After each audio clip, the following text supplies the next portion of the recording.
Alright guys, we are going to keep going with Becoming Muhammad Ali, and we are on round 4. We were just kids doing the dumb stuff kids do, but Cassius was always different with those big eyes on some picture show that the rest of us couldn't quite see. We all dreamed about the future, but I think Cassius really, truly saw it, like a movie, starring him. And he always did things this way. I remember mornings when the bus would stop to pick us up for school. Everybody got on except Cassius. He'd hang back and let the bus get a little head start, and then he'd race it all the way to school, 20 blocks down to Chestnut Street, with the rest of the kids hanging out the window cheering him on, especially the girls. Crazy Cassius, they'd say. He's as nutty as can be. Those same girls were the ones who winked and waved at him when they saw him shadow boxing after school, throwing punches at himself against a brick wall. Whatever he did, he seemed to attract attention, like a star. But there were times when he was silent and thoughtful too. Some nights me and Cassius and Rudy would just lie on the grass out in the back of their house looking up at the sky. Cassius would say that he was waiting for an angel to appear. Rudy always had his mama's Kodiak Brownie camera handy. He didn't want to miss a chance at getting the world's very first angel snapshot. I was never sure what Cassius wanted from that angel. Maybe he wanted the angel to tell him that he really was the greatest, or give him some kind of heavenly blessing. Maybe he was looking for a sign that there was a higher power watching over him. Anyway, it never happened. He never saw a single angel on Grand Avenue. But before too long, Cassius found some inspiration right down the road, at the racetrack. Back then, we all lived pretty close to Churchill Downs, where they hold the Kentucky Derby every year. It was one of the classiest and fanciest places in all of Louisville. Still is. It's where the best and the fastest horses in the world train. Cassius loved the horses. The way they looked, the way they moved, the proud and noble way they held their heads. But he wasn't content to just watch them. He wanted to race them. So he would go out on the track in the morning while the dew was still on the grass. When the trainers brought out the horses for their exercise, Cassius would run right alongside them. "They're the only thing faster than me," he'd say. One time he actually got in front of a horse on the track. When the horse swerved to get out of his way, the rider fell off and landed hard on the dirt. Bam! That was the end of Cassius's horse racing career. After that little incident, he got kicked off the track for good. But he still hung around the stables. He couldn't get enough of those thoroughbreds. Most of all, he loved the shape of their smooth, powerful muscles. He wanted to get his own body in condition like that, stronger and faster than anybody in the world. During the summers, we went to Camp Sky High, playing paddleball with wooden rackets and pulled pranks on unsuspecting counselors. We shot hoops with a tennis ball and tried not to get pushed in the pond. When we got home, we played roller skating hockey on 34th Street, but that got boring. So Rudy and I made scooters out of our skates. On Friday nights, we had fish fries, and on Saturdays, everybody on the block went to Ronnie's. Sat on his lawn and watched boxing fights on an old TV that his grandmama set outside on her front stoop. Tomorrow's Champion. At 7 o'clock each Saturday night, fathers, sons, and a few daughters sat in awe of 3 televised fights, spellbound by the rhythm, by the hustle, by the might of 2 sloppy boys throwing wild blows till one went down or the bell rang at the end of the 3rd round and the judges decided who was tomorrow's champion. 50 cents. Bird didn't like me and Rudy betting on account of God not liking ugly, and all gambling is ugly, GG, but I like taking Ronnie's money, so when it was time for the Saturday night main event, I bet him that swift-footed Gorgeous George was gonna knock out Billy Good, which he did. Then I collected my winnings, gave Rudy a quarter, and spent the rest of the night dreaming of being in the ring one day. And trying not to make eyes at this short cutie named Tina Clark, a.k.a. Teeny, who all my friends said was in love with me. On the way home, I would skip and duck like I saw the boxers do on TV. Tell Rudy to hold his hands up so I could punch them like I saw the boxers do on TV. I make up songs that rhymed in my head and dance between the cracks of the sidewalk like I was in a ring, like I was Gorgeous George, like I was a big-time boxer on TV. Odd jobs. Everybody had a job. We all wanted bikes, shiny new ones, so we saved our money from birthdays and Christmas and odd jobs. Most of the fellas would skate around White Parkland delivering roses, tulips, and other colorful flowers for Miss Kinslow's flower shop. Ronnie used to cut grass, 50 cents for the front, 75 for the back, because the back was always larger. Me and Rudy delivered Ebony magazine every month. But my regular pay came from babysitting the Montgomery kids, which was the easiest, because all we had to do was listen to boxing matches on their big tube radio. Cobb got his bike first, two in fact, one for his cousin because he was shining one of his customers' wing-tipped mahogany shoes at the horse track down at the fairgrounds for 40 cents, and the guy refused to pay him, tossed him a race ticket instead for a long-shot horse named Get Out of My Way that ended up winning, paying Cobb a whopping $560 spanking dollars. Ronnie never got a bike because his lawnmower skills were as bad as his grandmama's haircutting skills. I made enough money for a bike, but as it turned out, I never had to spend it on one. And here's why. The block.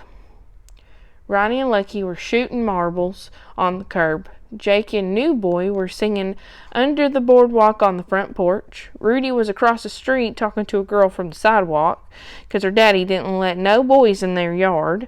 I was shadow boxing next to the redbud tree in our yard, and Short Bubba was telling everybody that Cobb said that big-headed Paul told him that saw Chalky pulling a boxcar with his teeth. Oh boy. The Legend of Corky Butler. Chalky was the biggest, strongest, meanest kid in Louisville. He lived on the other side of the railroad tracks in Smoketown. He had fists the size of grapefruits, and he used them to pummel anybody who stepped into the ring with him and to terrorize everybody in the neighborhood. He didn't ride a motorcycle, but always had on a biker's jacket. He was 16 or 26. Nobody really knew, but he looked like a man and he was built like a truck, which he would lift to impress the girls. When he wasn't bullying or knocking out dudes in the ring or on the street, we used to see him hanging out at Dreamland where the gangsters hung. So if Short Bubba said, Cobb said, Big-Headed Paul said, Chalky pulled a car with his teeth, he probably did. The story continues. So when Short Bubba's telling us a story, Teeny and some of her friends walked by, stopping in front of the Montgomery house next door, posing and posturing in matching yellow skirts, dancing and singing, stealing glimpses at me and pretending like they weren't impressed with me stabbing the air with my fists, like my fists were knives. All the fellas following behind them like puppy dogs. But not me. I stayed back, throwing jabs at the wind till my father drives up in his rusty black pickup and rolls down the window. Conversation with my daddy. Hop in here, Gigi, he says. Yes, sir. Hey, Rudy, I scream. Come on. Just me and you, Cassius. Rudy can stay here. Where are we going? I asked, climbing in the front seat. We going where we going. That's where we going. Daddy, can I ask you something? Boy, I don't know. Can you? It's just, speak your mind, boy. For Christmas, can I get a pair of boxing gloves? Daddy? You want to be successful, Cassius? Yes, sir. Education is the bicycle that you'll get there, Cassius. You keep pedaling, sometimes uphill, sometimes down.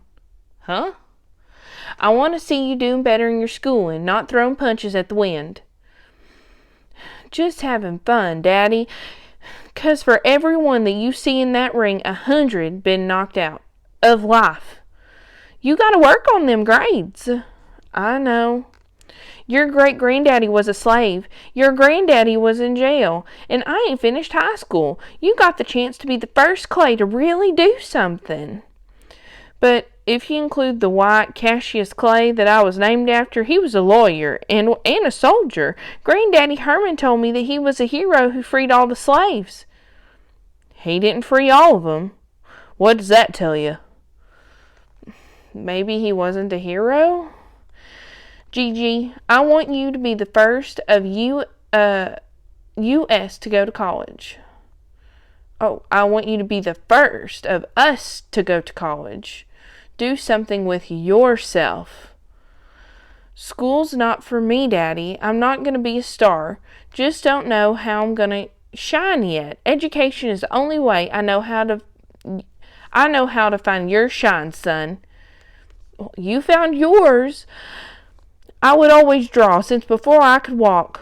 When I got to paint in grade school, everything changed. A teacher showed me the Great Sistine Chapel in a book, and I decided that was the kind of art for me. So you were always going to be an artist?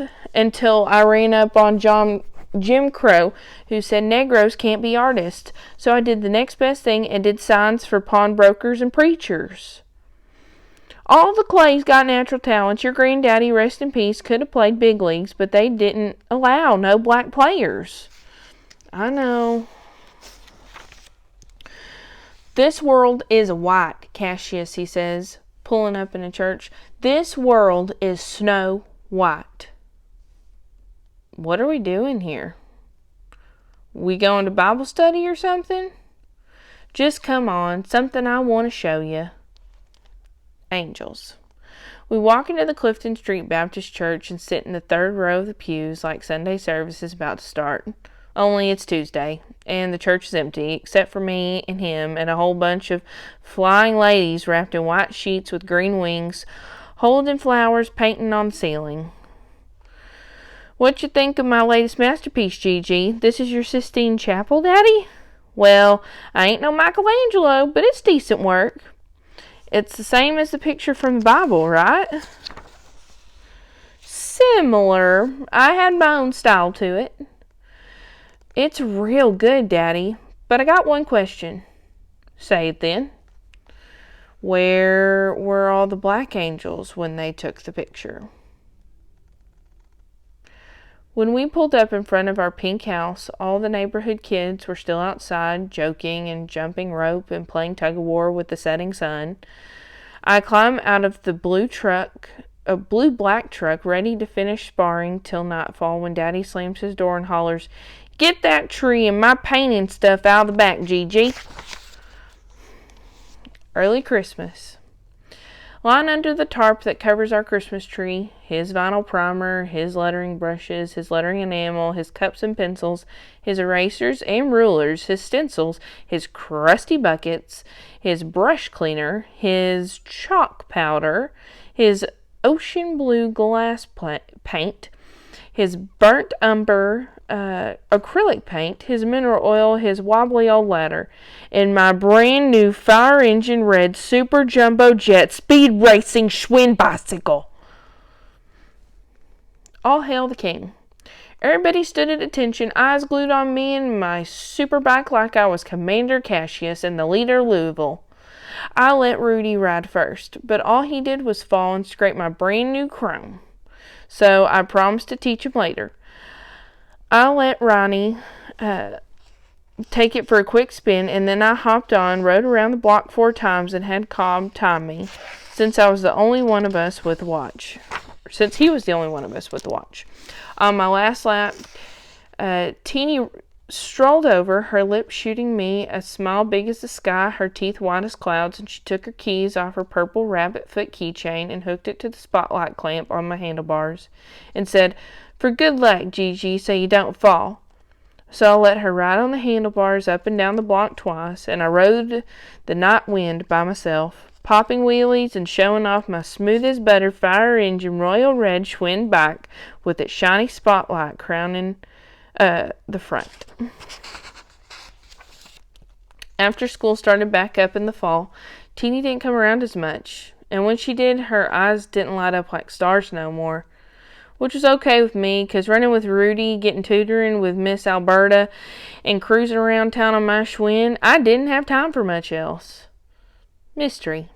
One day I was flying home with Rudy on the handlebars, trying to outride the dusk and get home before the streetlights came on, when I swore I saw Corky Butler running from the alley behind our house.